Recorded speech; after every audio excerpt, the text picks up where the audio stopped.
like to welcome new and returning viewers to the Yarn Parlor. My name is Allison, and you can find me on Instagram and Ravelry as alevitt1. This is episode 22, June 28th. This is my podcast about knitting, spinning, and knitwear design. You can find show notes in the Ravelry group, and you can go over there and join and chit-chat. And I think that's it. Of course, welcome new and returning viewers.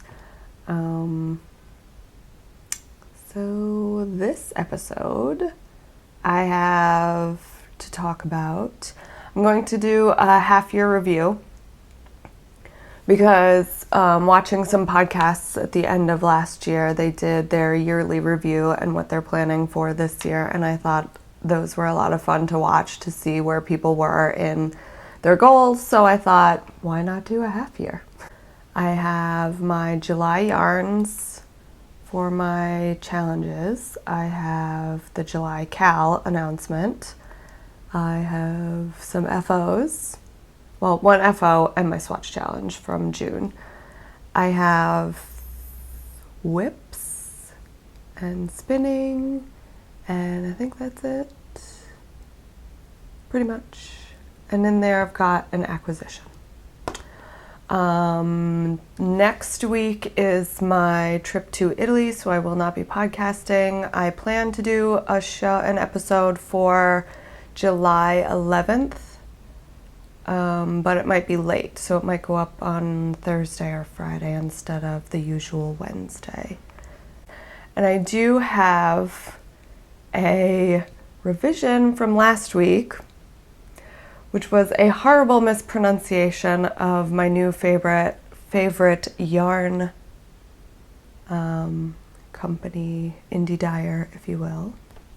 So I pronounced it queuing, because I thought that I saw quotation marks around the Q in her label or logo.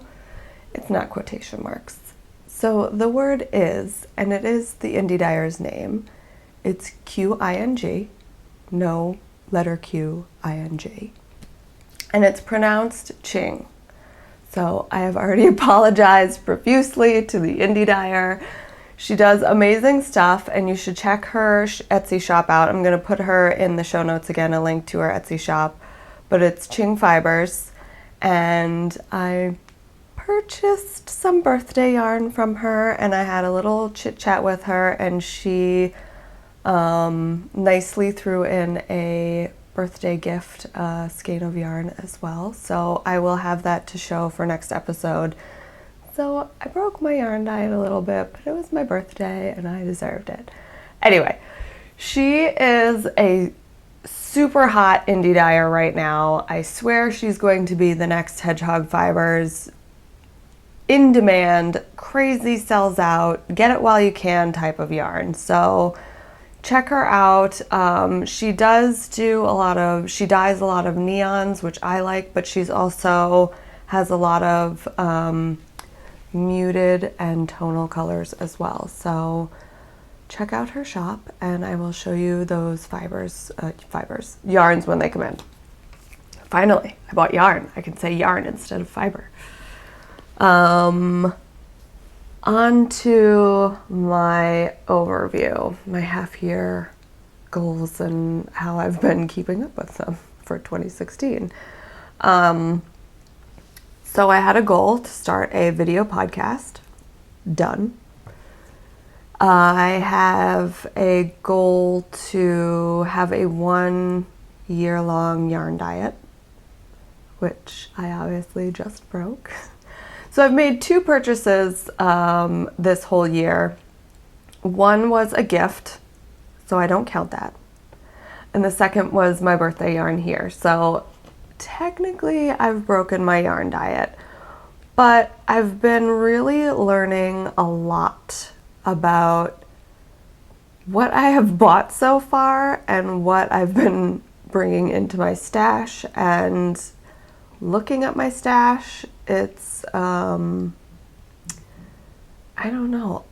I've bought a lot of yarn that I no longer like or would wear, or like you love the colorway but you never know how to use it in a knitted item, or you wouldn't necessarily wear that color but you really love it. And I also don't have a lot of plain colors to go with all of my crazy indie dyed colors, so I'm having a hard time matching up those. I've realized just a lot about the yarn that I have chosen, what I like to wear personally now. When I look at my stash and when I look at patterns, I'm kind of like, oh, I love that pattern, but I don't have any yarn that would really go with that. And the sweater quantities that I have bought is of kind of weird yarn that I either got on sale, so I bought a lot of it, or just a different texture, which I do like because it makes me think about how to use the yarn, but at the same time, sometimes I just want to knit a sweater and I don't have like plain sweater quantity of just a DK wool or something basic. So it's really kind of been teaching me a lot of what I have bought, and what I would need to finish projects. And so I'm really enjoying this year-long yarn diet because it's making me look at my stash and look at what I have and what I don't have and what I don't really use. So I'm thinking about selling off and purging some of my yarn in the upcoming months. So I'll let you guys know if I do something like that. I'll probably just put it up on Ravelry and whatever. But I'm not going to do this again next year, but it's really had me be a little bit more mindful about what I've brought into my stash and what I would use more often, what I would like to bring into my stash to make it a better selection. I've never really bought yarn for a project. I've just looked at yarn and been like, oh, I really like that. I'm gonna buy 2 skeins, or I'm gonna buy 4 skeins, or 1 skein, you know? You just kind of, I like that, I'm gonna buy X amount and done. And not really thought about what I would make with it. I'll figure it out in the end. I'll come up with something. I'm creative like that, and it's not really working out super well. So that's my yarn diet for this year. I hopefully will continue on the yarn diet for the rest of the year after my little birthday purchase, and just kind of purge some of it, so in the new year I can bring in things that I will genuinely use and have an idea of what I want to use it for. Done.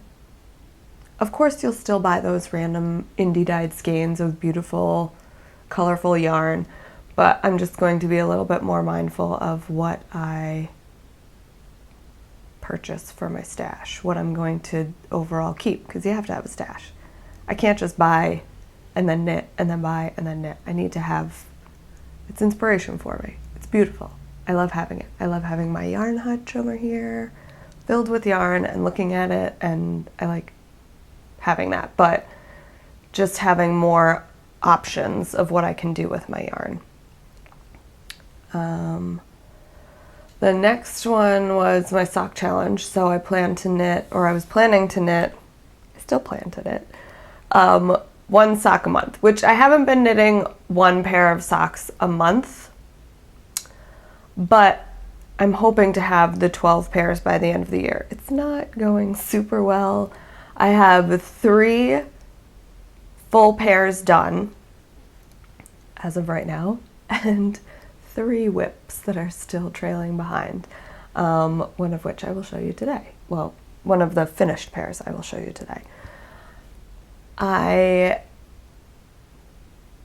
have sort of been enjoying this. I enjoy learning what needles work for me and what my stitch count should be, and hopefully after wearing these, I can see what heel works for me, what I like better. I've been trying to use different needles and different heel construction or even sock constructions to see which one I like the most. And so at the end of this year, I will have accomplished learning my perfect sock recipe. But socks, I don't know if they're technically my favorite thing to knit. So I like having them as a small project. I like working with the smaller needles, funny enough. I thought that they would be fiddly, but I enjoy working with smaller needles, but I'm just not, one, I'm not a fast knitter in general, but I'm not a fast sock knitter. So the one a month was a bit ambitious. I have a lot of ambitious goals in my knitting.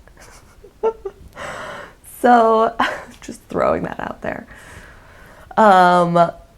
Yeah, one a month isn't really happening, but hopefully in August or September, I'm thinking September, I'm going to just do a month of working on finishing up some of these sock whips for my monthly challenge. So at the end of the year, hopefully I'll have 12 socks. But I think my big takeaway from this is learning my perfect sock recipe, and I'm happy with that. So even if I don't get the 12 socks, I'm still happy with what I've been learning and yeah, working with. So the next one is my swatch challenge, which I've been doing. I call it the Deborah Newton Swatch Challenge because last October I went to a Vogue Knitting Live class with Deborah Newton, and she put this challenge out to all of her students of taking 12 different skeins of yarn, maybe something you don't normally work with, maybe a fiber that you don't even really like, but swatching with it, making large size swatches and seeing how the yarn reacts to different stitches, different when it's blocked and not blocked. And so I decided to do this challenge. I absolutely love it. I've been on top of it every month. I've been doing 3 swatches, one being stockinette and then the other 2 textured or cabled or lace or whatever. I love it. I love this challenge. It's really inspired me into designing with different yarns and learning the fiber properties and learning about different yarn companies even. I'll try and do like a little background of where the yarn company, if it's an indie company, where they kind of started and came from. But I will definitely do this challenge again next year and probably just keep going with it because I really have been quite inspired by what I've been making. Makes me think outside the box a little bit. So that's going great. My designing goal was, apparently I wanted to publish 10 patterns this year. I've got 1 done. This is my second one. Hopefully that will go out or be published the end of July. But I think 10 was a little bit high. So I'm lucky if I'll probably get 4 out this year, and you know what, I'll be happy with that, to be honest. It's a little bit slow going for me, and yeah, I will work on it more, I think, next year. I've also opened an Etsy shop and started to sell project bags, which was another goal of mine, but that was supposed to be more of a hobby thing, while the designing was more of my leading job. But the project bags have taken more time and I've gotten more into them, so I'm just happy to see all of these things. It's a lot of stuff in one year to start. So now I'm kind of just taking this year and enjoying the time that I'm spending on these things. And next year I think I will try and figure out my timing a little bit better. Whether I want to spend more of my time on the project bags as I have this year, or if I want to try and shift it more towards designing, spending more of my time designing. So we'll see how that goes, but for right now, I think the project bags are kind of taking up more of my time, and I'm okay with that. Fine. It's great. I like working on them, and so that goal is also achieved of making project bags and selling them on Etsy. My last couple is I wanted to knit 3 garments on my machine. Now, I started doing some machine knitting, which I've shown in past episodes, but it kind of fizzled out, and I'm putting it on the back burner, and next year I'm kind of shoving it to next year's goals of learning more of what my machines can actually do. I haven't worked with them that much, so, and I know that they can do a lot more than what I use them for, so I really want to take the time out to focus on them, but right now kind of focusing on way too much stuff, so I have to put some things aside, and there goes my machine knitting. So that one gets moved to next year. Strike that goal off the list. And my last one is to knit a pair of hand-spun socks. So I'm using my pink 2-2 fiber from my loop bump to spin. It's a merino nylon Angelina mix. So it's perfect for socks. So I've been working on that slowly throughout the year. I think by the end of the year I should have all of the fiber spun into yarn, and it may be a like end of the year cast on and finish next year project type of thing, but I think I should definitely be able to get that goal mostly achieved. So, yeah. I think everything's going well. I'm enjoying myself. I've been having loads of fun. So that is my half-year overview, if you were interested, of my knitting and making and spinning endeavors. On to my July yarns. So normally I would do this the first week of July, but since I'm not going to be podcasting next week, I thought I would show you them a week in advance. So for my sock yarn, I have Peepaloo Fields. This colorway is called Unknown. And it's got this mint green, gray, and then these like browns and oranges and yellow. It's like buttercream yellow.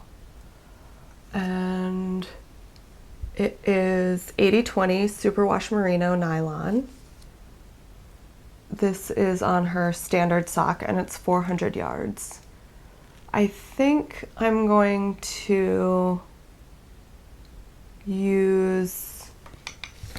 I've been trying different needles on my socks, and I think I'm going to try the 9-inch circulars. I think people either love these or they hate these, so if I hate them, I have a backup plan to use my Carbon's DPN's US 0, which is a 2mm. So my last month's socks, I used the 2mm, for June socks, For June socks, I'm using a 2mm to tighten up my gauge, and I've been really enjoying the fabric that I've been producing with that. So the circulars are a 2.25, which is a US 1. So I don't mind trying that or using those because that's what I have been using as a 2.25, but I may just switch to a 2mm for my standard needles. So yeah, that's what I'm going to be doing for my July socks. I'm not sure what pattern yet, so I'll have to figure that out. But I think something like crazy different construction. I don't know. I'll let you know next episode. But this again is from Peepaloo Fields, and I will put her shop info in the show notes. For my swatch challenge, I've got a yarn from Shibui, and it's Ma'ai Ma'ai, I believe is how it's pronounced. And it's a chainette construction yarn. It is 70 super baby alpaca, 30 fine merino wool, 175 yards for 50 grams. It's a DK weight. Can you see the chainette part? I don't normally like chainette style yarns. So, which is part of the swatch challenge, use things that you normally wouldn't use. It is a beautifully soft and squishy yarn, very drapey, very loose, and what else do I want to say about this? This colorway is Fjord. It was made in Peru, but Shibui was started in Portland, Oregon in 2007 by Darcy Cameron. Yes, that is the owner of Shibui Yarns. And I think the chainette structure of this yarn adds to its squishiness, trapping a little bit more air into it. I think what I'm going to do is, I looked on Ravelry for projects. I tend to do that to see before I pick my swatch construction for my other two. So I'm going to be doing a stockinette, and I think I'm also going to do some sort of slip stitch pattern and a double seed stitch, maybe. Keeping it just a little bit more simple. Maybe something geometric, I'm not sure. But, so a slip stitch pattern and just like a knit and purl pattern, basic pattern as well. So here is the tag for that.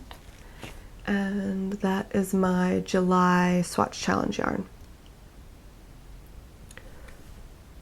I'm going to announce my July cal, which is for handspun.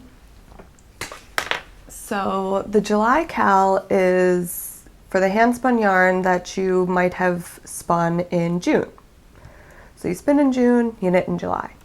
If you did not spin or don't spin, you can always buy handspun yarn to enter the cal. You do not need to be a spinner to join. But you can knit anything you want. It has to have some sort of handspun in it. You can use any kind of handspun amount.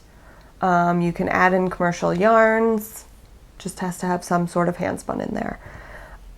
It's already started. You can start anytime now. Kind of pretty loose with these guidelines. It will end the last day of July, and you do not need to finish your project. It's just to get you, if you are a spinner, the whole thing was to spin yarn and then knit a project with your handspun, so your handspun isn't just sitting there. I've just started spinning and I really enjoy using my handspun, so I wanted to get other people into spinning and then using your yarn instead of just having it sit on your shelf, to actually, I don't know, just enjoy the process of knitting with your own yarn, your own spun yarn. So, like I said, any amount, any project you want, you don't have to finish the project.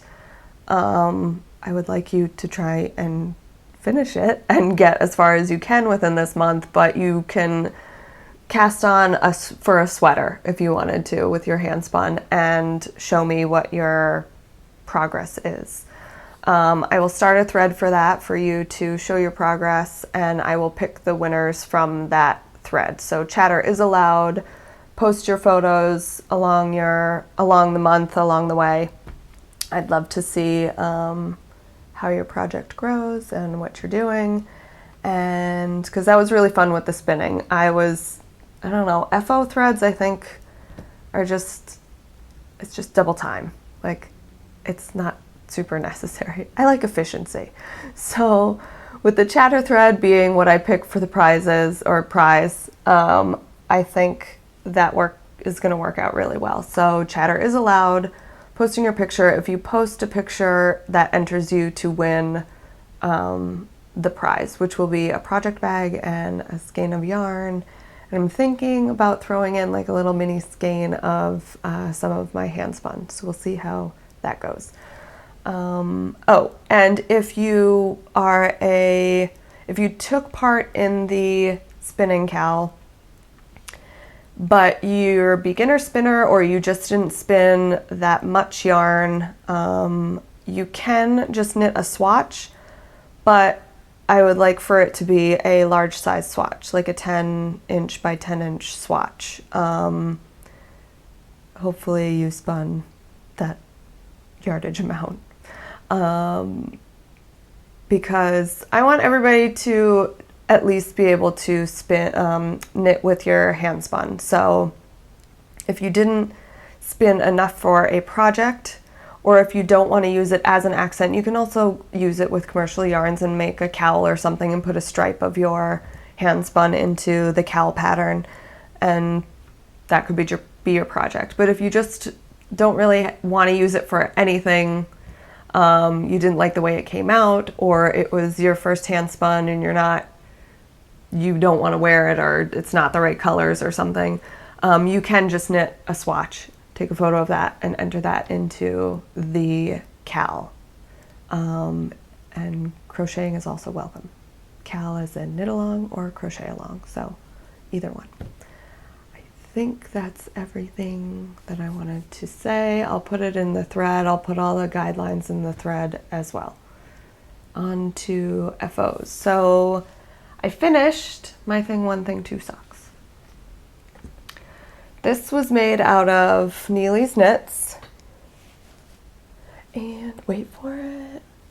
Bam. I did a little single chain embroidery of 1 and 2. It probably would have been better if I did the circle and then filled it in with a white and then put 1 and 2 on top, but not that into Dr. Seuss and Thing 1 and Thing 2. But here are my finished blocked socks. I just need to cut off the little ends. I did all my weaving and everything. I just need to cut the ends after the blocking. This is Neely's Knits, like I said. Thing 1, Thing 2. You can find her on Etsy. So it came with the contrast blue, and this is the stripe, and this is what I have left. So I have a lot left. I made these with Signature Art Needles, US 1, 2.25. And I knit a longer leg so that I could use up as much yarn as I could, but I still didn't use up all of it, and to be able to do the embroidery higher up on the leg. I started with it's a toe up. Oh, would help if I said the pattern right. Vanilla Bean Stripe Sock by Emily O'Grady. Toe up pattern. I think it was free, but I'm not sure. It has a slip stitch pattern at the yarn change, the color change. And then I cast on 60 stitches. I did a true afterthought heel, which I loved. I did the fish lips kiss heel for the first time, so that was a breeze to do. I'm not sure if I when I wear them, it kind of pulls a little bit, so I don't know if I put enough rows in between here, but we'll see after blocking. Maybe it stretched it out a little bit. And then I increased 2 stitches on the instep right around here, and then right around here, I started increasing. I did 2 stitch increases 5 times, so I increased 12 stitches total from the start, so 62 to 72. That was on actually this sock. Both of them I think came out a little bit big. This one I increased more stitches, and when I tried it on it was just huge in the calf, so I decided to increase less on this one, and it was still a little bit big at the rib, so I don't think I needed to end with 72 stitches. I think 68 would have been fine. But also on this one I did all of the increases at the center back. I don't know if you're going to be able to see I think it's right around here. And it's not a big deal, but I kind of like that look better. It's really not that noticeable. I just happen to notice it. So I'm going to, if I do any increases for my calf, if I make tall socks, I'll probably place them center back from now on. So I did my true afterthought heel. I showed you guys last episode how I made that. And Michelle had commented about adding waste yarn or a lifeline to do an afterthought heel instead of cutting your yarn. And I've done that before. I think that's also a perfectly fine option. I think they kind of work out the same because you still have to unpick all the stitches. It's just with the true afterthought, you actually have to cut your yarn. And with adding the waste yarn, you have to know exactly where you want your heel. With the true afterthought, you can just knit a tube and then figure out where you want to put your heel afterwards. But when you add the waste yarn, you have to have, that's exactly where you're going to put your heel, so you have to know beforehand. I think those are the only differences. She did mention another one that where you add for the afterthought heel, you add like a little gusset at the placement to help with instep. So I might try that construction because I think I need more stitches on my instep at the heel. I tend to have that problem. It gets a little bit tight across my foot. So I will definitely try out that as an option for heel construction. I love these socks. These are my third pair for the year. So these were my May socks. Yeah. So that's good. May socks are done. And my other, I call these part of the FO, it's the swatch challenge, just because I don't know where else to fit them. But this was June. It was Novato from Cascade, which is 39 llama, 38 wool, and 23 nylon. So it's another, it's kind of like a chainette style. So the nylon is knit into, this is all I have left. The nylon is knit into a tube construction. And then the wool and llama fibers are blown into this tube. So they're kind of loose, if you will, in the chain. I don't know if you're going to be able to see this, but that's what the end looks like. And the white is the nylon chain. And then the fluffy fibers kind of sticking out. So here is, shoot, I forgot to look up what size needles I used. I forgot. I think it was a US 10. I'll add it somewhere. For 2 of them, and then one swatch I went a little bit bigger for 11s, I believe. But here is the stockinette. It's a really beautiful yarn. It's a bulky, and it makes nice plump stitches, so there's not big gaps in between the stitches, and it has that fluffy halo around it as well. So, but it's more of a structured, stiffer, it's not stiff as in harsh feeling, but just a stiff structured yarn when you knit with it. Whereas the, even though this is DK and it's a different weight, but this one is still going to have a structured stitch, but it's more drapey. So that's stockinette. The next swatch I did, it was from the Vogue, it's like the Ultimate Guide Vogue knitting book or something. And I think this cable, I am so not prepared. I think this cable is called Sand Shadow or Shadow something cable. And then I did a seed stitch on either side. So the cable kind of, it would stand out more if I did a purl stitch along the edges. I just kept it with the seed stitch, so it kind of blends in some of the areas, but I like that cable. I like how it came out. It was pretty cool. And I like the seed stitch. Like I said, it's pretty The stitch definition is really well with this yarn. And then my third swatch, I used a larger needle and I did the honeycomb stitch pattern, and I like how it came out. So when I was thinking about designing with these, of course I go straight for the oversized sweater, but it's more of a structured yarn, so, and it's not super soft next to skin. It's not too itchy, but it's also just not soft. Like, I'd rather make a cowl or a scarf or something with a soft, very soft yarn.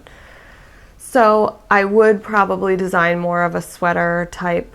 And when I look at the swatches, I'm like, they're okay. All right, fine. It is what it is. They've got great stitch definition and it's a bulky yarn.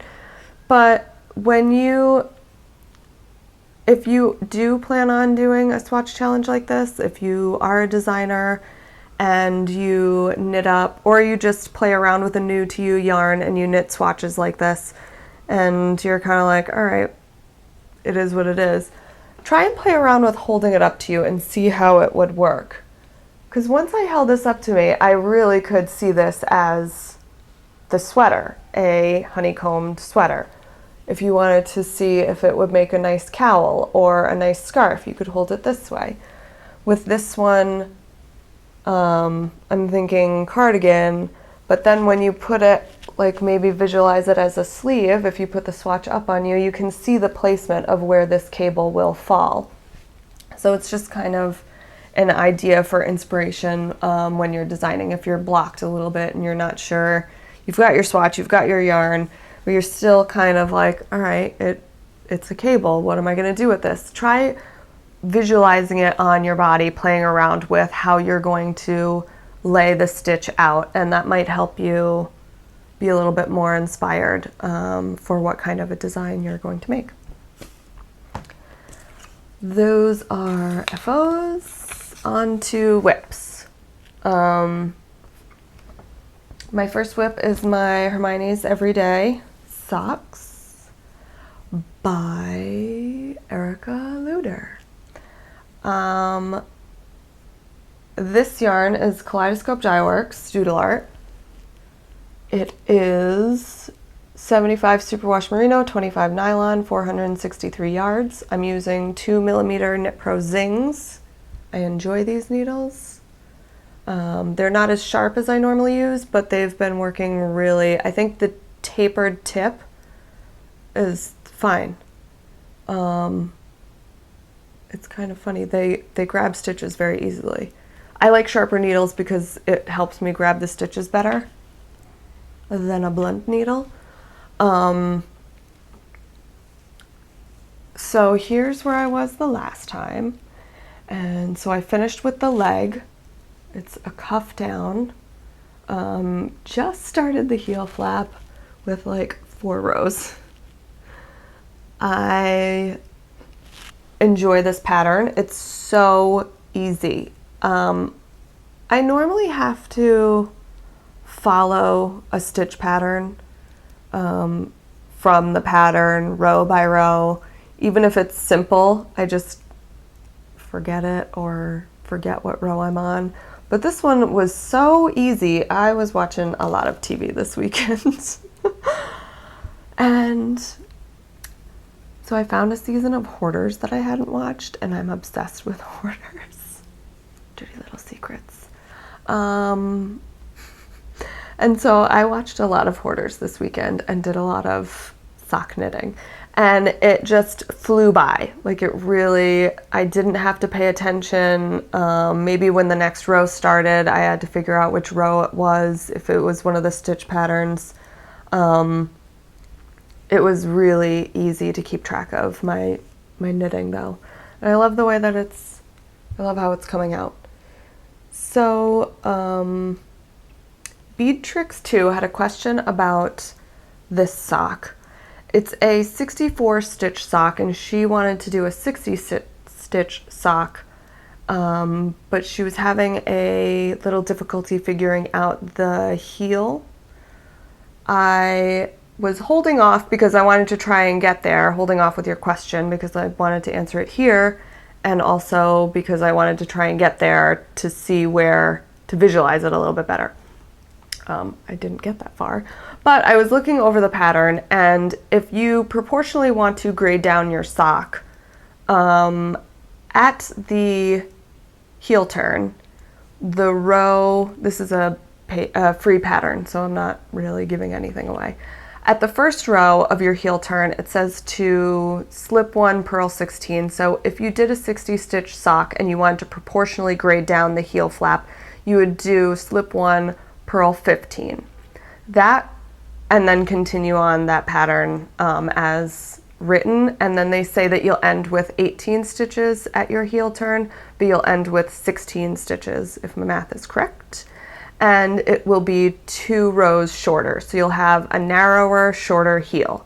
If you don't want a proportional sock, you don't want a narrower, shorter heel, you can always add those stitches before you start your heel flap. You can either take 2 stitches from your instep and roll them to the back to get your, 32 stitches. Yeah. Your 32 stitches, or increase like an inch before you start your heel flap. Increase, nope, excuse me, you cannot do that because of the pattern. Right before your heel flap, you can increase 2 stitches to have the 32 for your heel flap to knit as pattern is written. So those are your 2 options for the heel. Or like you had said in your comment, just using a smaller needle, and that will help tighten up your sock a bit. I hope that answers your question on doing a 60 stitch Hermione's every day. I think it would be fine, but I recommend trying even just making a swatch in the 2mm needles. I'm loving this fabric. It definitely is also partly the yarn that I'm using, but it's got such great memory to go back, and it's just that little bit denser. I like my socks a little bit tighter. So far what I've been knitting, they don't fall down, but they have that looseness that they feel like they're gonna fall down. I don't know if that makes sense. So this fabric, I really think is not going to have that feel. And that's it for this whip. Onto my second, and I'm keeping this in my Fawn and the Fox project bag. This was one of her holiday ones. Is that coming out? But it's got little pomegranates on it. It's cute. The next whip is my Garter Goodness. I added a couple more rows, but I just lost stitches. A couple more rows to it. I've finished the pink now. Still not on the green yet, but I've got 2 more rows before. Thought I'd just flash it. This is the Garter Goodness by Stephen West. I finished this. Okay, it's not that much. I didn't do that much. Here's my progress keeper. So I finished the last row of pinks. I have 2 more rows of my People Who Field Sinister, which is what I've been running in between all of the colored stripes. And then I get to start with the green and start section 6, the last section of the Garter Goodness. And that I am keeping in one of my new acquisitions, which is from, my acquisitions this week are from Chooktopia, which I saw on What Shara Made. Her podcast is amazing. And I saw it on her Instagram feed, and she was giving one of these away as a prize for Cal. I think a year-long stash busting cal. And the fabric bucket that she was giving away was made with like a felted blanket with some sort of antique embroidered patch sewn on. They're beautiful. They're fabric buckets. And I had this one made, custom made with the little, I love this little pom-pom trim.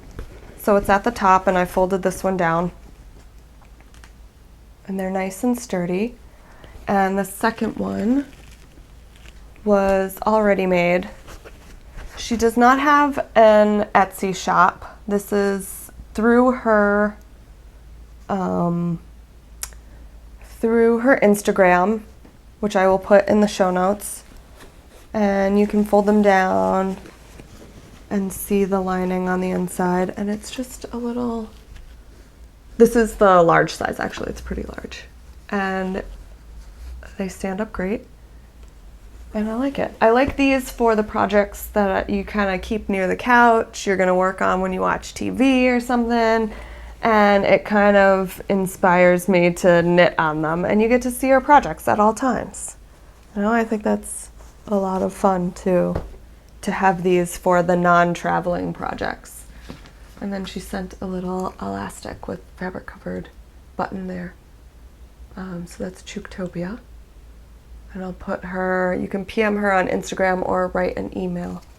And her Instagram shows a lot of like the fabrics that she has and the ones that she has ready to ship. So I really like them. They're great. They came like right on my birthday or the day before, and it was a perfect present to myself. Okay, so that's it for knitting. On to spinning. The spin along is still going on until the end of this month. I will pick a winner July 1st to try and get those prizes out to you guys before I leave for Italy. The prizes are $30 US for Classy Squid Fiber Co. I still need to work with Amanda. I didn't write her yet. That should be easy though. To do some sort of coupon code, or you just get, it'll be deducted from your purchase type of thing. And the second prize is 3 patterns of your choice. Maybe it's something you're going to use for your handspun for the July knit along. Doesn't have to be, but anyway. 3 patterns of your choice. So those 2 prizes, I will pick 2 winners for those 2 prizes. This week for the spin along, I wanted to go over patterns that would work well with handspuns. So things that you might want to keep in mind when you're working with your handspun. So a lot of people use smaller or look for smaller patterns because of the limited yardage. If you get a 4-ounce braid of fiber, you might just you might only be able to spin for enough for a hat, a cowl, gloves or fingerless mitts, smaller projects. So the first, I guess, group of patterns you might look for is smaller yardage and smaller patterns, or smaller patterns for your smaller yardage. The next thing you want to keep in mind is maybe a simpler stitch, because your handspuns, whether it's an art yarn or not, sometimes there are inconsistencies or just lots of different colors, and you really want to show off the texture and the color of your handspun. So using simpler stitch patterns, just a plain knit and purl, or even just stockinette stitch, but really just let the yarn speak for itself type of projects. The next is combining your handspun with a commercial yarn or even another handspun to make those larger projects. So using it as a contrast color. So if you go into Ravelry and search colorwork patterns, you might be able to find some projects there where you can use your commercial yarn as your base, and then using your handspun as the contrast pop of color at the top of a sweater or a stripe in a cowl, or yeah, you get the gist of that. And another one is doing smaller layering pieces. So if you want to make a garment, you could make either a vest or like a sleeveless vest, obviously. Sleeve vest is a sweater. Making a layering vest, which would use a smaller amount of yardage than for a sweater, but it would still give you, or using like a larger needle size, it would give you more of a garment than just using it as an accent or an accessory. And then sometimes you want to, like before you buy yarn, figure out what project it is you're spinning for. So you're starting at the fiber stage, knowing what you're going to spin with. So the oyster, a good example of that, is the oyster roll eggs. Sometimes I just start talking without explaining myself. My husband gets really confused when I do that because I've got my thought process going, and then I start talking to him about it and he's like, what are you talking about? I need the preface of that whole conversation. So, the oyster, I was just going to do it with the oyster roll eggs. The oyster roll eggs, I only bought 2 ounces just to play around with the different fiber, but I've now realized how I want to spin with them, and I'm going to need to buy more fiber. But I'm spinning them in a certain way so that I know that I will be knitting a shawl, so that all of the stripe heights are the same. It's the white and black. If you don't know what I'm talking about, it was in last week's episode. But it's a white and black stripe, basically, and I'm doubling the amount of white and black so that when I do knit my shawl, all of the stripe heights will be the same, because I'm adding more white and black to them. But if I were to knit a straight scarf with that, my stripe heights would increase as the length goes on, which would be another cool effect. But since I know what I'm starting to spin for, I then can choose the pattern that will match what I've spun my yarn up as. I hope that all makes sense. But it's another thing to keep in mind with your hand spinning. Maybe you're going to start at the fiber stage to know how much fiber to buy. I now have to go back and buy more fiber. You guys were so sweet, by the way, but Amanda makes those, I think that they're a usual in her shop, so I don't think she'll have a problem making more, but that was really sweet. To give up your fiber. Stop. The next thing I wanted to go over was how to calculate for fiber. So if you do choose that option, calculating how much fiber you'll need to buy. So what you'll have to do is, I'm using my Icelandic roving as an example because I just purchased my sweater quantity of Icelandic roving fiber. Very excited. So what I did was I actually bought, I think it was 4 ounces of that, but I spun up a sample yarn. I liked what my sample yarn was, so then I knit a swatch with it. I weighed my swatch, so I know that this amount is going to be, I think it was like 7 or 0.25 of an ounce. I don't know. I figured out. I'm not going to talk about numbers right now. So what you're going to have to do is you've got your sample swatch, and then know what sweater or project you're going to be knitting and take those measurements. You need the squared measurements, so length times height, whether it be centimeters or inches, you need length times height. So you'll do that for the front panel, the back panel, and then the 2 sleeves. So you'll have like 4 pieces that you need squared measurements for. And you can do rough. If the body has waist shape, you'll kind of just take length by height and an average. So you don't have to really rack your brain over these things. But let's say you've got your sleeve, and the sleeve obviously tapers when it goes down to the wrist. You might take just the sleeve length and then your muscle circumference. Don't forget to use muscle circumference. So if it says that it's 5 inches flat, that's 10 inches. So your sleeve length might be like 14 inches by 10 inches, 14 times 10. And then it's a a rectangular shape, and then you'll multiply that by 2 for the 2 sleeves, and then do the front and back, which front and back can also, one of those can be multiplied by 2 because they're usually, unless the back is like way longer, length and width should be roughly the same for front and back panels. So now that you've got those 4 items, 4 pieces, add all of those squared measurements together. So you've got front, back, sleeve, sleeve, added together, and that's your total body measurement that you're going to be working with. Then you're going to take your swatch and you're going to measure the height times the length.